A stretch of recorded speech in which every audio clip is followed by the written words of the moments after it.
So I wanted to do an example of a problem that you might run into when you're using conservation of momentum. This is actually a really common sort of type of problem.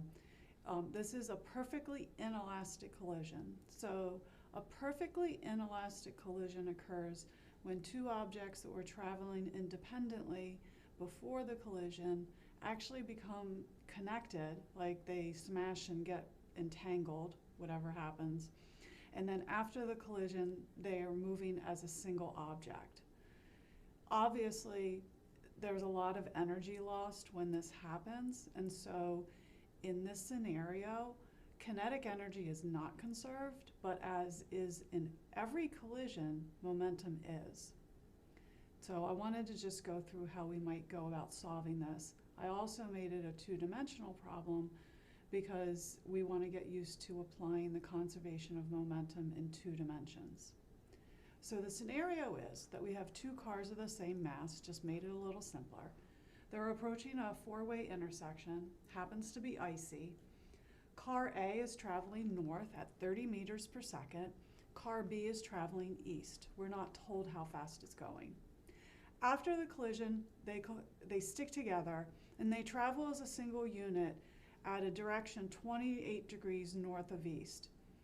So we're not actually told how fast they're going either. So this might be troubling that I feel like I don't know a lot of information, but I should always move forward with my problem solving because usually when they don't give me the information, I don't need it. So I like to draw a picture of my collisions. I like to draw a before and after. I think it's very helpful to visualize what you're going to try to put down in equations. So before the collision, car A is traveling in a northward direction. I'm told that it's going 30 meters per second. Car B is traveling east. I don't know what it is. I called that VB sub I. Now after the collision, they're both together. It's hard to see, but I tried to write A and B in that little box.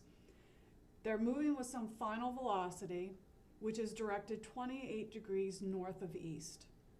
So let's start by using the conservation of momentum expressions, but it's really important that we understand that because momentum is a vector, you conserve momentum in both the x and the y direction in a problem like this when objects are moving in 2 dimensions. So before the collision, the only object that has any x momentum is car B. So its momentum is mb times its initial velocity. Because it's moving to the right, I'm just going to leave it there that it's positive.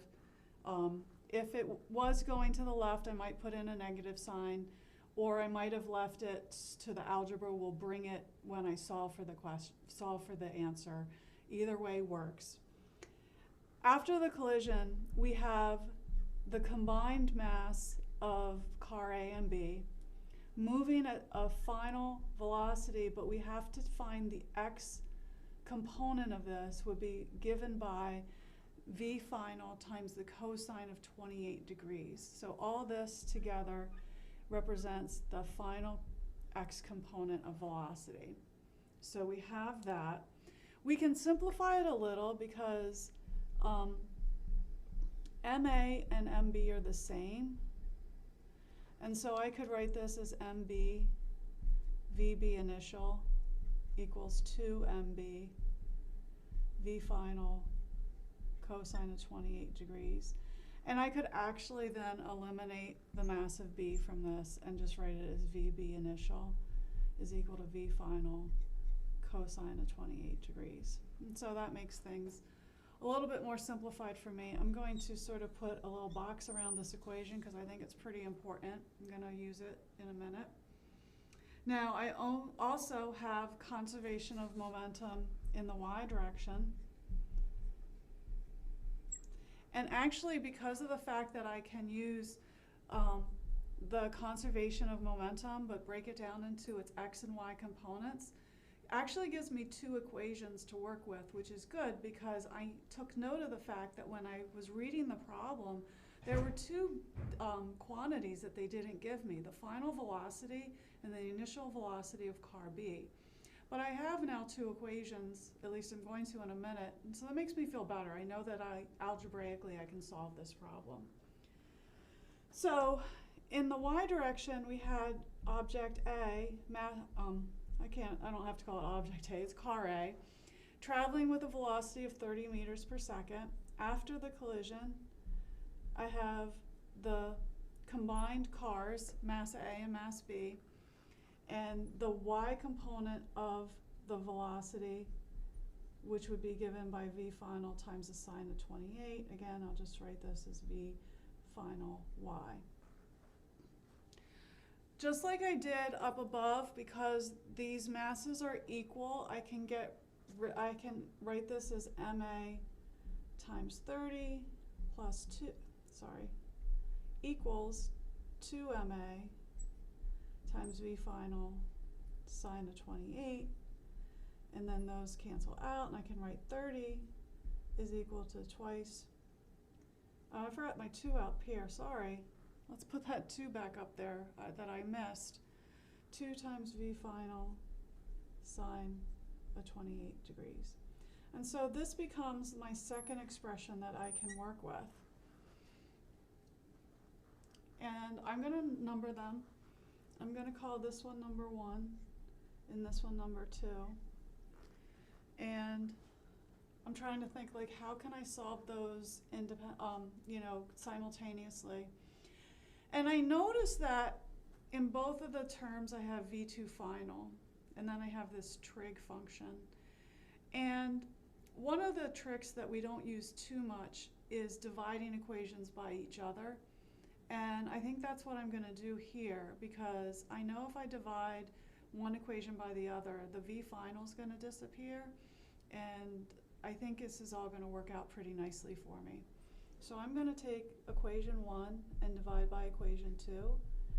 This is going to give me 30 over VBI is equal to 2 v final sine of 28 over 2 v final cosine of 28. And those cancel out, and I'm going to get 30 over VBI. And the sine over the cosine is just a tangent, so that was another motivation for me to divide those two equations, because I could see that that was going to happen. And so I can rearrange this.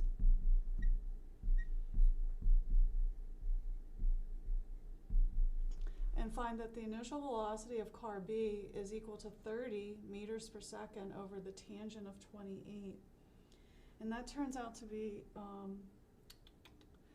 56.4 meters per second. Car B was moving pretty fast. No wonder they couldn't stop in the icy intersection. I can also, if I want to, solve for v final, which I could just rearrange equation 2 and say v final is vb initial divided by twice the cosine of 28, and turns out to be that's 31.95 meters per second. And I actually ended up finding all my unknowns. So that's how we would solve a problem like this. What's probably the most important thing to realize is that I can use conservation of momentum, but I break it down into x and y components. The vector involved is the velocity vector, and so we're looking at the x and the y components of the velocities when we do this.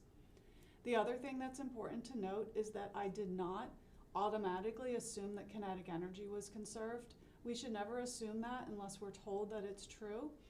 And absolutely, in this scenario, it would not be conserved, because this is an inelastic collision where a lot of the kinetic energy that these two cars had before the collision would have been lost to the deformation, noise, sound, and heat that would be dissipated or used up during the collision and the entanglement of the two cars.